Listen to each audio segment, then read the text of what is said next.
अस्सलाम वालेकुम स्टूडेंट्स। आज के लेक्चर में हम इंस्ट्रक्शन सेट आर्किटेक्चर को डिस्कस करेंगे जो कि फर्स्ट पार्ट है इस क्लास का। और उसके बाद सेकंड पार्ट में हम जो रिमेनिंग इसके पोर्शंस होंगे, टॉपिक्स होंगे, उनको डिस्कस करेंगे। स्टार्ट करते हैं कि जो इंस्ट्रक्शन सेट होता है, इंस्ट्रक्शन मींस कि जो भी आप प्रोसेसर को इंस्ट्रक्शन देते हैं उसका आर्किटेक्चर किस तरह का होता है, उसमें क्या क्या चीज़ें इन्वॉल्व होती हैं, उसका साइकिल क्या होता है, किस तरीके से आप स्टेप्स में फर्दर किसी इंस्ट्रक्शन को ऑपरेट करवाते हो, एग्जीक्यूट करवाते हो, ये सारा कुछ हम इस लेक्चर में देखेंगे। स्टार्ट करते हैं जी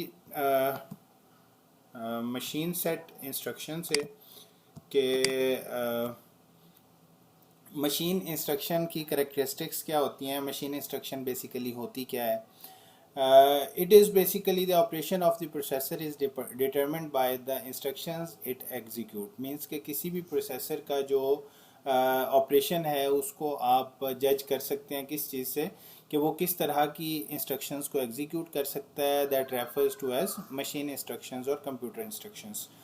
The collection of different instructions that the processor can execute is referred to as the processor's instruction set। ठीक है, किस तरह के इंस्ट्रक्शंस को वो लेके और एग्जीक्यूट कर सकता है, that is basically processors instruction set. Each instruction must contain the information required by the processor for execution. अब वो इंफॉर्मेशन क्या क्या हो सकती है? वो इंफॉर्मेशन होती है कि फ़र्ज़ करें आपने अरिथमेटिक ऑपरेशन कोई परफॉर्म करवाना है, तो you must know that what kind of operation you are going to perform and on what kind of data you are going to perform that operation।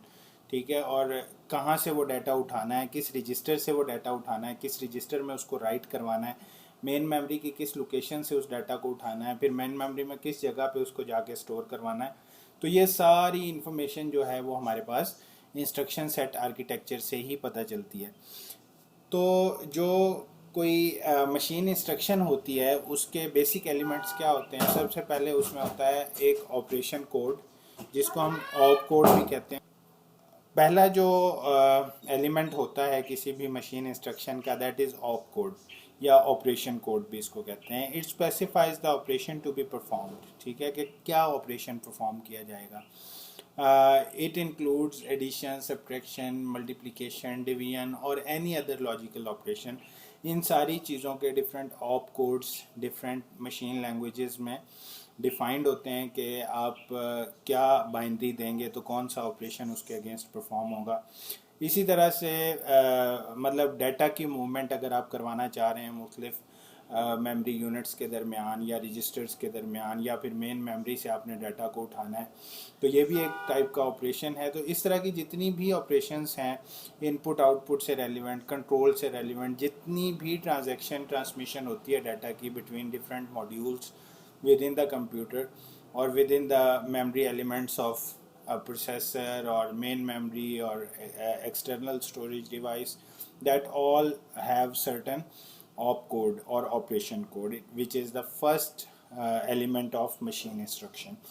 Second is your source operand reference, means the operands which are you are going to it is basically the data that is used to apply certain sort of operations।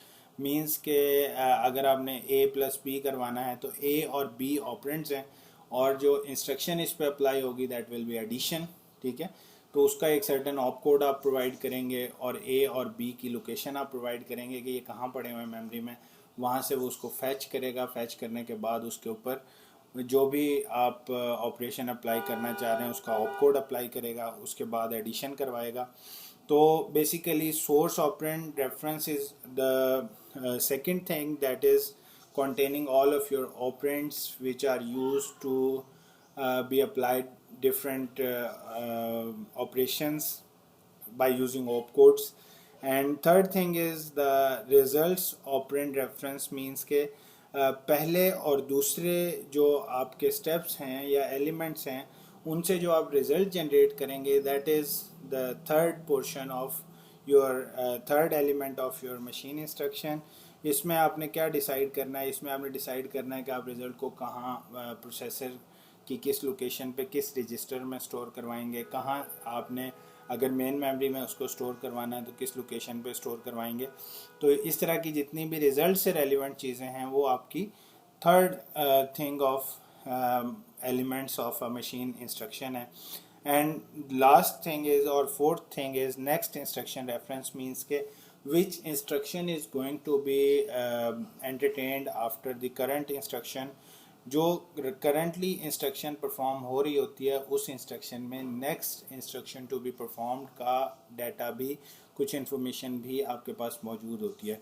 तो these are basically 4 elements of a machine instruction which are very useful while you are applying some instruction set architecture or you are reading some instruction set architecture. Now the second thing is about the state diagram, किस तरीके से instruction आपकी perform हो रही होती है। तो इसमें ये एक स्टेट डायग्राम है, इंस्ट्रक्शन साइकिल स्टेट डायग्राम, जो कि ये डिस्क्राइब करती है कि किस तरीके से आप इंस्ट्रक्शन फेच से लेके और रिज़ल्ट स्टोरेज तक एक इंस्ट्रक्शन को कंप्लीट करवाते हैं। तो इसमें जो आपको पहला स्टेप नज़र आ रहा है, इसमें आप देख रहे हैं कि आप किसी भी इंस्ट्रक्शन को फेच करते हैं, उसके बाद उस इंस्ट्रक्शन को डिकोड करते हैं कि आपको पता चले कि इस पर कौन सा ऑपरेशन परफॉर्म होना है, ठीक है। देन आप उसको ऑपरेंड एड्रेस कैलकुलेशन के लिए ले जाते हैं नेक्स्ट स्टेप में, और जैसे ही वो एड्रेस कैलकुलेट होता है जहाँ पे आपके ऑपरेंड्स पड़े होते हैं तो ऑपरेंड्स आपके फैच होते हैं, और उसके बाद वो अगर मल्टीपल ऑपरेंड्स हैं तो दोबारा से आप इसी स्टेप पे वापस आते हो और फैच करते हो मल्टीपल ऑपरेंड्स को, और उसके बाद जैसे ही आपके ऑपरेंड्स की तमाम ऑपरेंड्स आपके पास आ जाते हैं उसके बाद नेक्स्ट स्टेप में आप उन ऑपरेंड्स के ऊपर ऑपरेशन परफॉर्म करते हैं।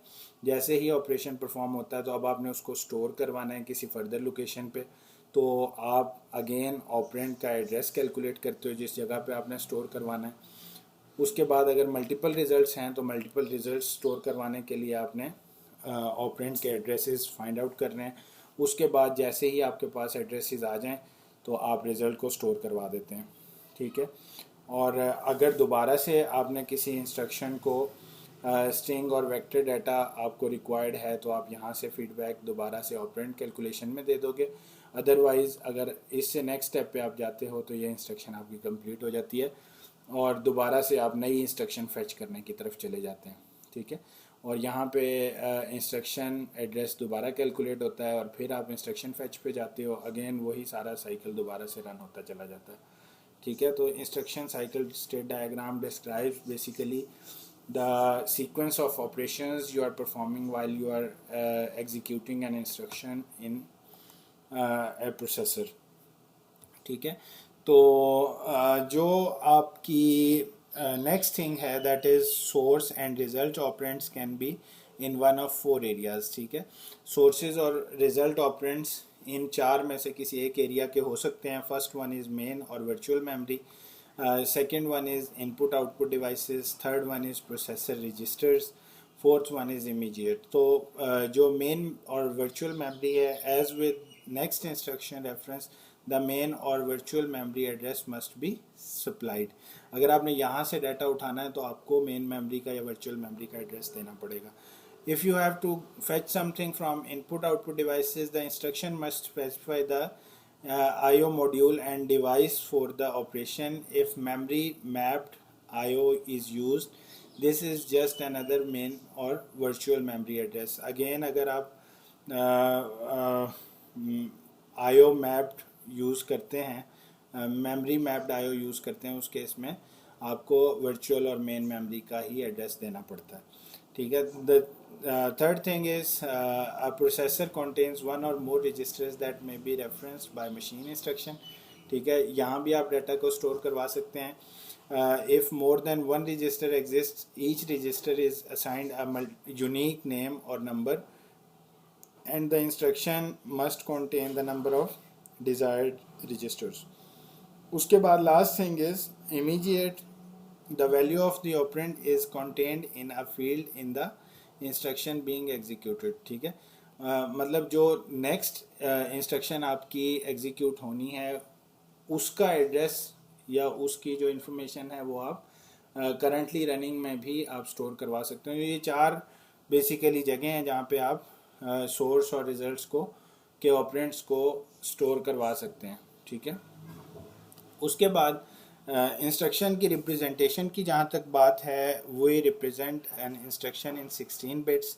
First 4 bits are always dedicated for op code, means कि आपने कौन सा ऑपरेशन अप्लाई करना है। Next 6 bits are for operand reference and then again next 6 bits are for operand reference, means कि जहाँ से आपने उस डाटा को उठाना है उसका आपको रेफरेंस देना है। तो 12 बिट्स आपकी टोटल ऑप रेफरेंस के लिए हो गई, और पहली 4 बिट आपको बताती हैं कि आपने इसके ऊपर कौन सा कौन सा ऑपरेशन परफॉर्म करना है। इसके बाद इंस्ट्रक्शन की रिप्रेजेंटेशन की जहाँ तक बात है, आप एडिशन कर सकते हैं, सब्ट्रैक्शन, डिवीजन, मल्टीप्लिकेशन, जो कुछ हम पीछे पढ़ के आए हैं, लोड करवा सकते हैं, स्टोर करवा सकते हैं, डिवाइड कर सकते हैं। वो सारे जितनी भी इंस्ट्रक्शंस हैं उनको आप बाइनरी ऑप कोड्स की सूरत में आप रिप्रेजेंट करते हैं। हर एक मशीन लैंग्वेज का अपना एक ऑप कोड होता है, हर एक इंस्ट्रक्शन के अगेंस्ट जो वो यूज़ करके उन इंस्ट्रक्शंस को परफॉर्म करवाता है, ठीक है। इसके बाद इंस्ट्रक्शन की टाइप्स कितनी होती हैं? 4 तरह की इंस्ट्रक्शंस हमने अब तक पढ़ी थी। स्टार्ट के लेक्चर्स में अगर आप चले जाएं तो उसमें हमने पहला देखा था कि data processing, then data storage, then data movement, और उसके बाद उस डाटा की और जितने भी ऑपरेशंस हो रहे हैं उनके लिए कोई कंट्रोल सिग्नल्स की, ठीक है। तो ये 4 तरह की आपकी इंस्ट्रक्शन की टाइप्स होती हैं जिनको आप यूज़ करते हैं while you are dealing with the processor. इसके बाद next thing is different instructions, और उसके ऊपर कमेंट्स आपको ये टेबल्स की फॉर्म में नज़र आ रहे हैं। 3 एड्रेस इंस्ट्रक्शंस अगर आप लेते हैं तो उस केस में आप इस तरह से उसको शो करवाते हैं। सब्ट्रैक्शन आप करेंगे y a b, ठीक है। तो a माइनस b आपने करना है और उसका जो रिज़ल्ट आएगा वो आपने y में स्टोर करवाना है। इसी तरह अगर मल्टीप्लाई का है तो d और e को मल्टीप्लाई करवाएंगे, रिज़ल्ट आपने t में स्टोर करवाना है। तो इसी तरह से ये सारे ऑपरेशंस, अगर आपने लोड करवाना है तो लोड की इंस्ट्रक्शन डायरेक्ट हो जाएगी, ठीक है। अगर आपने मैपिंग करवानी है तो उस केस में आप ये second instruction add, store, load, तो जो जो कुछ आप करवाते जाएंगे उसी सीक्वेंस में आपकी वो इंस्ट्रक्शंस आती जाएंगी, और हर इंस्ट्रक्शन के अगेंस्ट जो आपका प्रोसेसर है वो कुछ ना कुछ ऑपरेशन परफॉर्म करता रहेगा, ठीक है। और वो जो भी आपके ऑप कोड्स हैं वो इन इंस्ट्रक्शंस के अगेंस्ट ऑपरेशंस को बताते हैं। तो फाइनली जो हमने प्रोग्राम एग्जीक्यूट किया है वो y is equal to a minus B over C plus D cross E का प्रोग्राम हमने एग्जीक्यूट किया, जिसमें पहले a माइनस बी हुआ, फिर d क्रॉस ई हुआ, फिर उसमें ये ऐड हुआ, उसके बाद ये सब्ट्रैक्ट हो गए, डिवाइड हो गए, ठीक है। तो ये एक इंस्ट्रक्शन है जो इस सीक्वेंस में रन होती है। उसके बाद next thing is utilization of instruction addresses, ठीक है। ये टेबल आपका डिस्क्राइब कर रहा है कि अगर आपने डिफरेंट ऑपरेशंस अप्लाई करने हैं तो वो किस तरह से करने हैं, उसको डिस्क्राइब भी फर्दर किया हुआ है कि AC shows accumulator, T top of the stack, T-1 second element of the stack. तो इस तरीके से आप इनको एड्रेसेस के थ्रू मेमोरी के अंदर इंस्ट्रक्शंस को एक्सेस कर सकते हैं, ठीक है। उसके बाद इंस्ट्रक्शन सेट डिज़ाइन जो है, इसमें जो आपका इंस्ट्रक्शन सेट होता है ये बेसिकली कॉम्प्लेक्स होता है because it affects so many aspects of the computer system. It defines many of the functions performed by the processor, then programmers means of controlling the processor, ठीक है। जो programmer होते हैं बेसिकली वो इसी के लिए कोई प्रोग्राम्स राइट अप करते हैं, तो वही इसके कंट्रोलर होते हैं। फंडामेंटल डिज़ाइन इश्यूज़ की बात करें तो 5 तरह के डिज़ाइन इश्यूज़ आ सकते हैं। First one is operation reprioritizing. Then second one is data types. Fourth one is in instruction format. Then registers. Then addressing. तो ये डिफरेंट तरह के आपके फंडामेंटल डिज़ाइन इश्यूज आपके एक इंस्ट्रक्शन सेट में आ सकते हैं। उसके बाद फिर टाइप्स ऑफ ऑपरेंड्स अगर बात की जाए तो ऑपरेंड्स एड्रेसेस की फॉर्म में हो सकते हैं, कैरेक्टर्स की फॉर्म में हो सकते हैं, नंबर्स की फॉर्म में हो सकते हैं, या फिर लॉजिकल डाटा की फॉर्म में हो सकते हैं, ठीक है। ऑपरेंड्स बेसिकली वो डाटा होता है जिसके ऊपर आप डिफरेंट ऑपरेशंस परफॉर्म करते हैं, ठीक है। तो अगर नंबर्स की बात की जाए, all machine languages include numeric data types, ठीक है, वो डाटा टाइप्स हमने पढ़ी हुई हैं। Binary, binary to decimal, floating point notation, binary fix point, decimal notation. उसके बाद फिर हर नोटेशन जो है उसको 4 बिट के कोड में रिप्रेजेंट किया जाता है, ठीक है। तो उसके बाद फिर करेक्टर अगर आ जाए, करेक्टर में आस्की कोड हमने पढ़ा हुआ है, एब्स्टिक हमने कोड पढ़ा हुआ है। तो जो करेक्टर फॉर्म में आपके पास डाटा होता है उसको आप इन 2 कोड्स को यूज़ करते हुए बाइनरी, उसकी इक्विवेलेंट बाइनरी निकाल लेते हैं और उसी से ही आप डाटा को रिप्रेजेंट करते हैं इन दोनों कोड्स को यूज़ करते हुए। उसके बाद लॉजिकल डाटा की अगर बात करें तो लॉजिकल मींस ट्रू और फॉल्स, ये हम पढ़ चुके हैं पहले भी कि डाटा आपका या 0 की फॉर्म में या 1 की फॉर्म में होता है, ठीक है। और हर आइटम को आप ज़ीरोज़ और वंस की फॉर्म में मल्टीपल कम्बिनेशन से भी रिप्रेजेंट करते हैं। इसके 2 बेसिक एडवांटेजेस हैं। First one is memory can be used more efficiently for storing an array of Boolean और binary data items in which each item can take only the value of 1 or 0, true or false. To manipulate the bits of a data item, if floating point operations are implemented in software, we need to be able to shift a significant bit in some operations.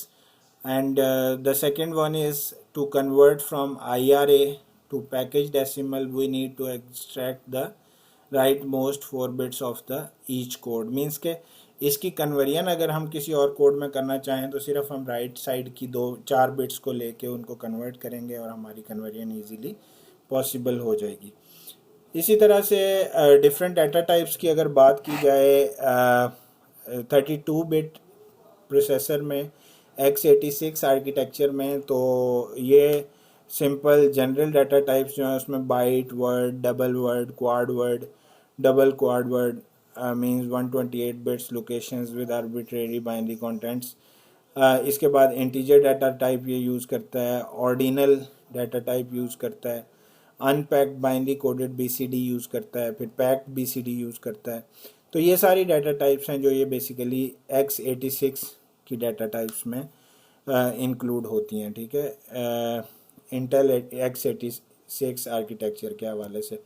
उसके बाद इन bits को represent कैसे किया जाता है, ये अगर bite unsigned integer है तो 0 से 7 तक, वर्ड अनसाइंड इंटीजर है तो 16 बिट्स में, डबल वर्ड है तो 32 बिट्स में, क्वाड वर्ड है तो 64 बिट्स में। इसी तरह ये सारी आपको रिप्रेजेंट की हुई हैं x86 न्यूमेरिक डाटा फॉर्मेट्स में। तो किस तरीके से आप उसको साइंड बिट को अलहदा से रिप्रेजेंट करते हैं, उसके बाद एक्सपोनेंट में अगर आपने रिप्रेजेंट करना है उसको अलहदा से, और सिग्निफिकेंट को अलहदा से रिप्रेजेंट करना है तो उसकी बिट्स भी डिफाइंड होती हैं, ठीक है। तो ये डिफरेंट डाटा टाइप्स हैं जो x86 के आर्किटेक्चर में आपको गिवन है। इसके बाद फिर single input multiple data types जो हैं, सिम डी डाटा टाइप्स भी इनको कहते हैं, ये आप यूज़ करते हैं कि सिंगल इंस्ट्रक्शन मींस के एक ही टाइप की इंस्ट्रक्शन आप परफॉर्म करोगे। मल्टीपल डाटा मींस के मल्टीपल डाटा होगा लेकिन इंस्ट्रक्शन एक ही परफॉर्म हो रही होगी। मींस के अगर आपने एडिशन करना है तो सारी इंस्ट्रक्शंस सारे डाटा पे एडिशन ही परफॉर्म हो रही होगी। अगर मल्टीप्लिकेशन करनी है तो सारे पे मल्टीप्लिकेशन, अगर डिवीजन करनी है तो सारे पे डिवीजन अप्लाई हो रही होगी। अब इसका बेनिफिट क्या होता है? बेनिफिट ये होता है कि आप पैरेलल में मल्टीपल ऑपरेंड्स के ऊपर single type of operation perform कर सकते हो, जिसकी वजह से आपका प्रोसेसर स्पीडी काम करता है और आपकी प्रोसेसिंग स्पीड इंक्रीज़ हो जाती है। तो ये बेसिकली यूज़ होता है जो आपके होते हैं जी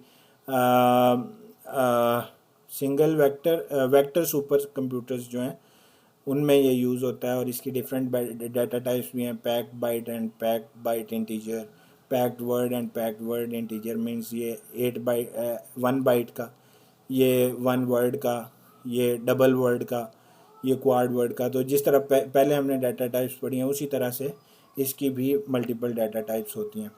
तो that's it for today's lecture. बाकी हम नेक्स्ट क्लास में इंशाल्लाह डिस्कस करेंगे। जज़ाकल्लाह।